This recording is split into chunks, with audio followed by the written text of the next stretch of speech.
આ તરફ સુરતમાં 4 લોકોના સામૂહિક આપઘાતની ઘટના, એક જ પરિવારના 4 લોકોના મોત થઈ ગયા। જહાંગીરપુરામાં પરિવારનો સામૂહિક આપઘાત। રાજન રેસિડેન્સીનો આ બનાવ છે।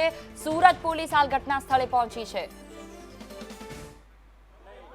3 બહેનો છે બરાબર ને એક બનેવી છે। હવે એ બહુ આઈડિયા નથી ભાઈ અમને। ઘરે હું એમના કાકાનો દીકરો થાઉં છું। કાકાનો દીકરો ભાઈ અમે બધા એક હેપી ફેમિલીની જેમ જ રહીએ છીએ। મહેમાન આવેલા, અમે ઘરે દાળ ભાત શાક રોટલી બનાવીને ખાધું અને એ લોકોને ખબર નહીં શું થઈ ગયું। હું રોજ રેગ્યુલર મારા સાસુ નાસ્તો આપવા આવું ને એમ આપવા આવી તે લોકો ઉઠા જ નહીં।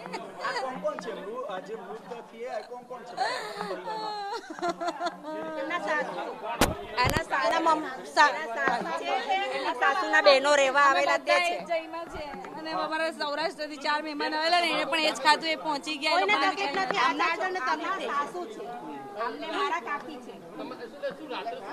દાળ ભાત શાક રોટલી જ ખાધું, કઈ નથી। અમે બધાએ ખાધું, અમને કોઈને કઈ નથી થયું। આ લોકોને ખબર નહીં હું થઈ ગયું।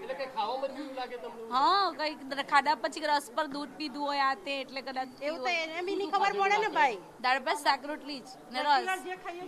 કઈ રીતે ખબર પડી આ લોકો ઓર્ડર? કહું તો છું, સવારે હું નાસ્તો આપવા આવી તો દરવાજો નહીં ખોલતા હતા। ટોટલ 4 લોકો કોણ છે બેન? મારા સાસુ ને માસી માસા। માસી બાકી આવેલા હતા માસી જી આપ જોઈ રહ્યા છો જે મહિલા છે ગંભીર ઘટના માની છે। જી આપને શું લાગી રહ્યું છે, શું કહેશો? આપ પણ પરિવારના સભ્યો છો? બેન કેટલા પરિવારમાં કોણ કોણ લોકો? એમના 2 છોકરા છે, 2 વહુઓ છે। છોકરા મોટા છોકરાને તે નાનો બાબો છે અને મારા કાકી સિંગલ છે। મારા કાકા કોરોનામાં એક્સપાયર થઈ ગયેલા છે। આટલું ફેમિલી છે।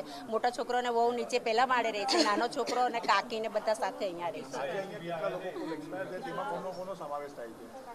એમાં મહેમાન છે 2-3 જણા તે ને મારા જે ફેમિલી મારા કાકી છે ને જે ઘરના વ્યક્તિ તે છે સાથે। ટોટલ 4 જણા 4 છે ને? 4 જણા છે। એટલે રાત્રે એ લોકો જમીને આ લોકો નીચે ગયા ને એ લોકો બધા બેઠા બેઠા વાતો કરતા હતા। પછી સવારે અમને એવું છે કે મહેમાન છે તો હું નાસ્તો આપી આવું, તો નીચે રહે છે તે એમના વહુ નાસ્તો લઈને આવ્યા, આ લોકો ઉઠા જ નહીં એમ। એટલે શું થયું તે એને હજુ ખબર નથી પડતી કે શું થયું છે એમ। એમને કોઈ દુઃખ કેવું કઈ હતું? કશું જ નતું, કશું જ નતું, કશું તકલીફ નથી। અમે કાયમ એમને ત્યાં આવીએ મળીએ। હજુ હમણાં અઠવાડિયા પહેલા જ અમે આવીને મળી ગયા ને જોબ કરે છે બેંકમાં મારા કાકી ને બધું સારું જ હતું। ભક્તિભાવ વાળા છે એ લોકો બધા, કોઈ દુઃખ તકલીફ કશું જ નહોતું, કોઈ પૈસાની આર્થિક કશું જ નહીં, કશું જ નહીં। કંકાસ તો નહોતો જ। આર્થિકમાં પણ શાંતિથી નોકરી કરે છે એટલે બધું ચાલતું જ હતું। હું એમની ભત્રીજી થાઉં છું, મારા કાકી થાય છે। 4 આવેલા એમાંથી 2 પાછા જતા રહેલા, કોણ કોણ? પાછું હા 4 આવેલા, 12થી આવેલા ને 4 જણા ઘરે ગયા, એમને કઈ નથી। અમે 3 બી એ જ ખાધું, અમે બધાએ ખાધું 20 જણા, પણ અમને કોઈને કઈ જ નથી તકલીફ। કેટલા લોકોએ ખાધું હતું? 20 જણા અમે બધા મળીને। બાકી કઈ મંગાવ્યું બેન? કશું નહીં ભાઈ, કશું નહીં। ફૂડ બી ફ્રીજમાં જ છે, જોઈ લો, કશું જ નથી। જી આપે જે પરિવારના 20 સભ્યો છે દ્વારા આ જે ખોરાક છે તે ખોરાક આરોપવામાં તો સુરતમાં 4 લોકોનો સામૂહિક આપઘાત। પરિવાર કહી રહ્યું છે કે તમામ કોઈ પણ પ્રકારની તકલીફ નહોતી અને એ જ સોસાયટીમાં, એ જ બ્લોકમાં પહેલા માળ પર આ પરિવારના પણ કેટલાક સભ્યો રહે છે। તેઓ પણ કહી રહ્યા હતા કે કોઈ પણ પ્રકારની તકલીફ નહોતી, તો પછી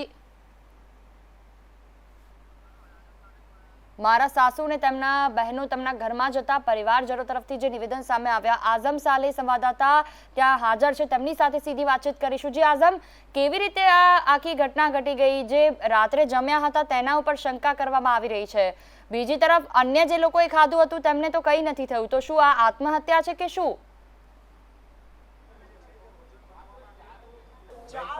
હા, મારા કાકી આર્થિક પરિસ્થિતિ ના ના કઈ જ નહીં, બહુ સારા એવું કોઈ વસ્તુ નથી, કંકાસ નથી। વ્યક્તિ બધા હેપી ફેમિલી છે, એવું કઈ જ વસ્તુ કઈ જ નથી।